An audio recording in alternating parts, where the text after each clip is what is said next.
ನೀನು ಮದುವೆ ಆಗದೆ ಕೆಲಸ ಮಾಡ್ಕೊಂಡು ಆರಾಮಾಗಿದ್ರೆ ಊರವರೆಲ್ಲ ಅವಳು ನೋಡ್ರಿ ಆರಾಮಾಗಿ ಇಂಡಿಪೆಂಡೆಂಟ್ ಆಗಿ ಖುಷಿಯಾಗಿದ್ದಾರೆ ಅಂತ ಆಡ್ಕೊಳ್ಳೋದಿಲ್ವಾ? ಅವಾಗ ನಾವು ಊರವ್ರ ಹತ್ರ ಹೆಂಗ್ ಮುಖ ತೋರ್ಸು ಎಷ್ಟ್ ದಿನ ಅಂತ ಒಬ್ಳೆ ಖುಷಿಯಾಗಿರ್ತೀಯ? ಫ್ರೀಡಮ್ ಕಳ್ಕೊಳ್ಳೋದ್ರಲ್ಲಿರೋ ಸುಖ ನಿಂಗೇನ್ ಗೊತ್ತು? ನಿನಗೂ ಮದುವೆ ಆಗ್ಬೇಕು, ಕಷ್ಟ ಅನ್ಭವಿಸ್ಬೇಕು ಅಂತ ಅನ್ಸದೇ ಇಲ್ವೇನೆ? ನಿನ್ನ ಹೆಸರು ಸ್ವಾತಿ ಅಲ್ಲ, ಸ್ವಾರ್ಥಿ ಅಂತ ಇಡ್ಬೇಕಿತ್ತು. ಪರಿಚಯ ಇಲ್ದಿರೋರ್ ಜೊತೆ ಮಾತಾಡ್ಬೇಡ ಅಂತ ತಾನೇ ಹೇಳಿದ್ ನಾವು. ಮದ್ವೆ ಆಗ್ಬೇಡ ಅಂತ ಏನ್ ಹೇಳಿಲ್ವಲ್ಲ? ಏನೇ ನೀನು ಈಗ್ಲೋ ಆಗ್ಲೋ ಹೋಗೋ ನಮ್ಮ ಅಜ್ಜಿಗೋಸ್ಕರ ನೀನ್ ಇಡೀ ಜೀವನನ ಸ್ಯಾಕ್ರಿಫೈಸ್ ಮಾಡಿ ಯಾರೋ ಗೊತ್ತಿಲ್ದಿರೋನ್ನ ಮದ್ವೆ ಆಗಕ್ಕೆ ರೆಡಿ ಇಲ್ವಾ? ಇಷ್ಟನ ನಿನ್ನ ಮೇಲೆ ಇಟ್ಟಿರೋ ಪ್ರೀತಿ ಇಷ್ಟು ಚೀಪ್ ಅನ್ಸ್ತಾ ಇದೆ ಅಂದ್ರೆ. ಬಯಾಲಜಿ ಕ್ಲಾಸಾಗಿ ಓದಿಲ್ಲ? Organism has only 2 main function, 1 survival, 2 procreation ಅಂತ. ನೀ ಮದ್ವೆ ಆಗಿಲ್ಲ ಅಂತಂದ್ರೆ ಎಲ್ಲಿಂದ ಪ್ರೊಕ್ರಿಯೇಷನ್ ಮಾಡ್ತೀಯಾ? ಮದುವೆ ಆಗ್ದೇನೆ ಪ್ರೊಕ್ರಿಯೇಷನ್ ಮಾಡ್ಬೋದು ಅಂತ ನೋಡಮ್ಮ. ಏಯ್ ಹಂಗ್ ಮಾತಾಡಿದ್ರೆ ಹೊಡಿತೀನಿ ನೋಡು. IVF, TVF ನಿನ್ ಪ್ರೋಗ್ರೆಸಿವ್ನೆಸ್ನೆಲ್ಲ ನಿನ್ ಫೇಸ್ಬುಕ್ಕಾಗಿ ಇಟ್ಕ, ಮನೇಲೆಲ್ಲ ತರಬೇಡ. ನಾವೇನಿದ್ರು ಮದುವೆ ನಿಂಗೆ ಬಾಲ್ಯ ವಿವಾಹ ಮಾಡಿಸಿಲ್ಲ ಅಂತ ನೀನ್ ಖುಷಿ ಆಗ್ಬೇಕು. ಆಕ್ಚುಲಿ ಇಷ್ಟು ವರ್ಷ ನಮ್ಮ ಮನೇಲಿ ರಾಣಿ ಥರ ಬೆಳೆದಿದ್ಯಾ, ಯಾವುದು ಕಷ್ಟ ನೋಡೇ ಇಲ್ಲ. ಹೊರಗಿನ ಪ್ರಪಂಚ ಹೆಂಗಿದೆ, ಎಷ್ಟು ಕಷ್ಟ ಇದೆ ಅಂತ ನಿನ್ಗೆ ಯಾವಾಗ ಗೊತ್ತಾಗೋದು? ಎಲ್ಲ ಸುಖವಾಗೇ ಇರ್ಬೇಕಂತ ಏನಿಲ್ಲ. ನಾನು ಕಷ್ಟಪಟ್ಟಿಲ್ಲ, ನಾನು ಮದುವೆ ಆಗಿಲ್ಲ ಅಂದ್ರೆ ನೀನು ಹುಟ್ತಿದ್ದೆ. ಅಷ್ಟು ಸ್ವಾರ್ಥಿಯಾಗಿರಬಾರ್ದು ಸ್ವಾತಿ. ನಿನ್ನ ಮಗಳು ಅಂತ ಮುದ್ದಾಗಿ ಬೆಳೆಸಿದ್ದೀವಿ, ಡಿಸಿಪ್ಲಿನೇ ಇಲ್ಲ. ನಿನ್ನ ಗಂಡನ ಮನೆಗೆ ಹೋಗು, ಅಲ್ಲಿ ಕಲಿತೀಯ ಡಿಸಿಪ್ಲಿನ್ ಏನು ಅಂತ. ನಿನಗೆ ಒಳ್ಳೇದು. ಡಿಸಿಪ್ಲಿನ್ಡ್ ಆಗಿದ್ದರೆ ಜೀವನ ಚೆನ್ನಾಗಿರ್ತದೆ. ನಾನು ನೋಡಿ ಡಿಸಿಪ್ಲಿನ್ ಆಗಿಲ್ಲ.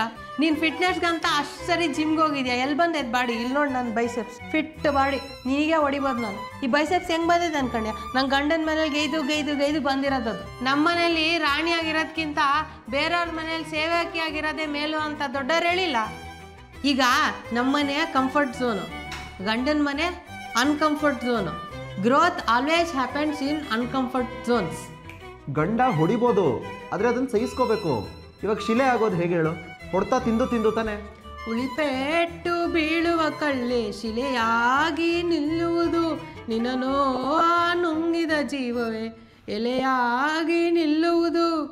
ನೀನು ಚಿಕ್ಕಳಿದ್ದಾಗ ನಾನು ಸ್ಕೂಲ್ಗೆ ಹೋಗಲ್ಲ, ನಂಗೆ ಇಷ್ಟ ಇಲ್ಲ ಅಂತಿದೆ.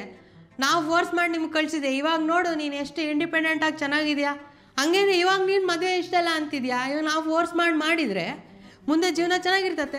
ಇವಳಿಗೆ ಎಜುಕೇಷನ್ ಕೊಡಿಸಿ ತಪ್ಪು ಮಾಡಿಬಿಟ್ವಿ ಕಂಡು.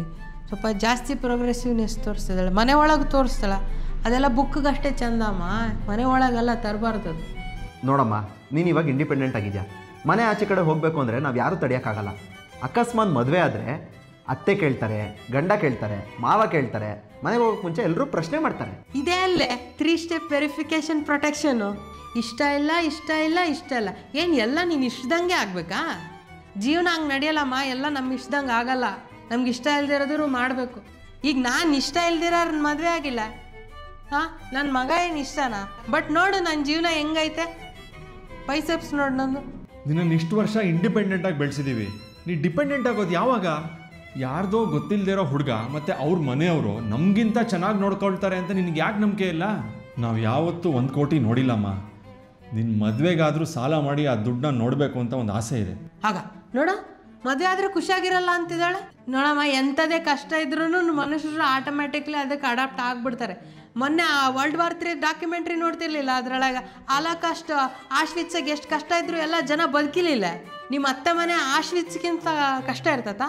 ನಿನ್ನ ಮದುವೆ ಆಗಿಲ್ಲ ಅಂದರೆ ನಮ್ಮ ಆಸ್ತಿನೆಲ್ಲ ನೀನು ಎಜುಕೇಷನ್ ಮೇಲೆ ಖರ್ಚು ಮಾಡಬೇಕು. ವೇಸ್ಟ್ ಅಲ್ವಾ ಅದು? ಅದ್ರ ಬಂದು ನೀನು ಮದುವೆ ಆದರೆ ನಮ್ಮ ಆಸ್ತಿನೆಲ್ಲ ಅದರಲ್ಲೇ ಉಡಾಯಿಸ್ಬಿಡ್ಬೋದು. ಜೀವನದಲ್ಲಿ ಕೆರಿಯರ್ ಮುಖ್ಯ ಅಲ್ಲ, ಗಂಡ ಮತ್ತೆ ಮಕ್ಕಳಿಗೆ ನೀನು ಕ್ಯಾರಿಯರ್ ಕೊಡ್ತೀಯಲ್ಲ ಅದು ಮುಖ್ಯ.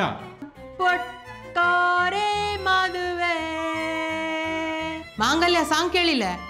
ಮಾಂಗಲ್ಯ ಮಾಂಗಲ್ಯ ನಮ್ಮ ಜೀವಕ್ಕಿಂತ ಮೌಲ್ಯ, ಹೆತ್ತ ತಾಯಿಗಿಂತ ಹೊತ್ತ ಭೂಮಿಗಿಂತ ತನ್ನ ತಾಳಿ ಮಿಗಿಲು. Ding ding ding ding ding.